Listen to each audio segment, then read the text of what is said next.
नमस्कार मित्रांनो, खबर लाईट या आपल्या विश्वासू युट्यूब चॅनलवर आपलं मनपूर्वक स्वागत आहे. मित्रांनो, आज आपण अशा एका समस्येबद्दल बोलणार आहोत जी लाखो लोकांना दररोज त्रास देते, पण अनेक जण तिच्याकडे दुर्लक्ष करतात. ती समस्या म्हणजे सकाळी पोट व्यवस्थित साफ न होणं. ऐकायला ही गोष्ट साधी वाटते, पण आयुर्वेदासह आधुनिक आरोग्यशास्त्रात देखील पचन संस्था निरोगी असणं हे चांगल्या आरोग्याचं महत्वाचं लक्षण मानलं जातं.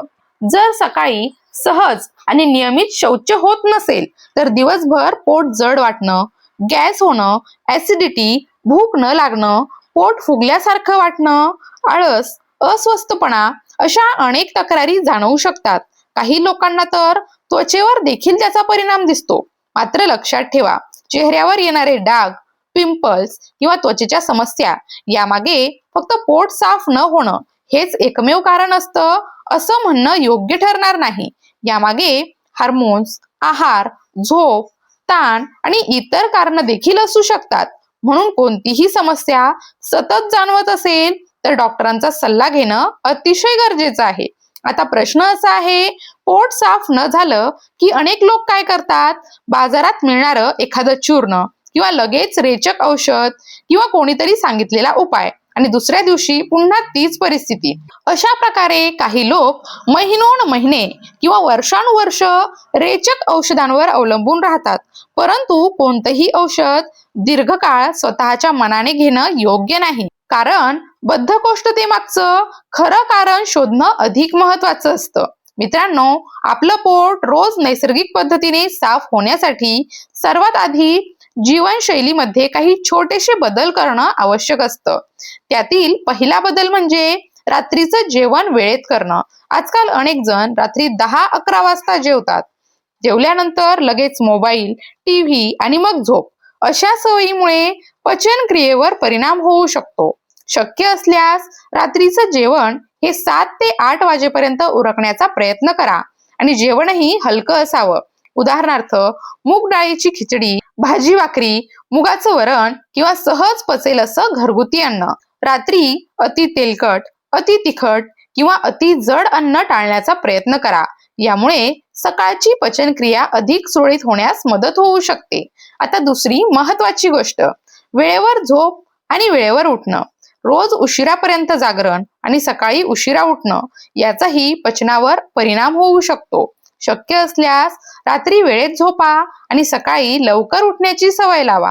सकाळी उठल्यानंतर घाईघाईने मोबाईल हातात घेण्यापेक्षा थोडं चालणं किंवा कोमट पाणी पिणं यामुळे शरीराला दिवसाची चांगली सुरुवात मिळू शकते.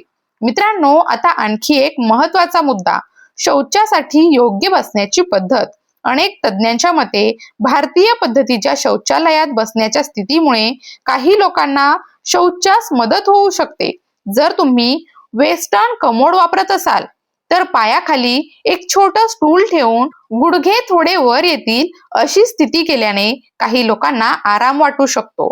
मात्र ज्यांना गुडघे, कंबर किंवा सांध्याचे गंभीर त्रास आहेत त्यांनी त्यांच्या सोयीप्रमाणे आणि डॉक्टरांच्या सल्ल्यानुसारच पद्धत निवडावी.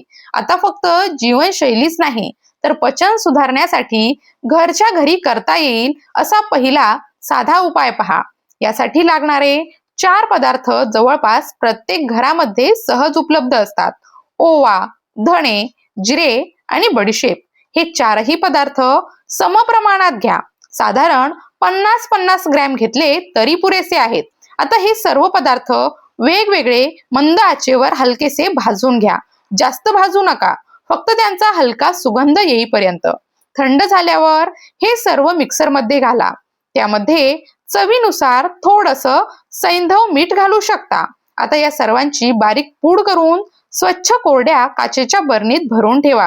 हे मिश्रण अनेक दिवस टिकू शकतं. आता प्रश्न येतो, हे घ्यायचं कसं? साधारण जेवणानंतर कोमट पाण्यासोबत कमी प्रमाणात हे मिश्रण घेतलं जाऊ शकतं. मात्र लहान मुलं, गर्भवती महिला, स्तनपान करणाऱ्या माता किंवा आधीपासून औषध सुरू असलेल्या व्यक्तींनी असा कोणताही उपाय करण्यापूर्वी डॉक्टरांचा सल्ला घेणं अधिक सुरक्षित ठरतं. या मिश्रणातील ओवा, जिरे, धणे आणि बडीशेप हे पदार्थ पारंपरिक पद्धतीने पचन सुधारण्यासाठी वापरले जातात. काही लोकांना यामुळे अन्नपचन सुधारण्यास, गॅस कमी होण्यास आणि पोट हलकं वाटण्यास मदत झाल्याचा अनुभव येतो. याचबरोबर दिवसभर पुरेसं पाणी पिणं, फळं, भाज्या आणि तंतुमय आहार घेणं देखील तितकंच महत्वाचं आहे. कारण फक्त एकच उपाय करून अपेक्षित परिणाम मिळतील असं नसतं. चांगल्या सवयी, योग्य आहार आणि नियमित दिनचर्या यांची जोड असेल तर पचन संस्था अधिक चांगल्या प्रकारे काम करू शकते. आणि म्हणूनच आता दुसरा महत्वाचा घरगुती उपाय समजून घेऊया. हा उपाय आहे काळ्या मनुक्यांचा. आयुर्वेदामध्ये मनुके हे पचन संस्थेसाठी आणि शरीराला सौम्य पोषण देणारे अन्न घटक मानले जातात. विशेषतः काळ्या मनुक्यांमध्ये नैसर्गिक तंतू, काही खनिजे आणि अँटीऑक्सिडंट्स आढळतात. त्यामुळे काही लोकांमध्ये नियमित शौचास मदत होऊ शकते. मात्र फक्त मनुके खाल्ले म्हणजे लगेच परिणाम मिळेल असं नाही. ते योग्य पद्धतीने घेणं देखील तितकंच महत्वाचं आहे. रात्री झोपण्याच्या सुमारे 1 तास आधी 10 ते 15 काळे मनुके स्वच्छ धुवून पाण्यात भिजत ठेवा. त्यानंतर ते व्यवस्थित चावून खा आणि त्याचं भिजवलेलं पाणी देखील प्या.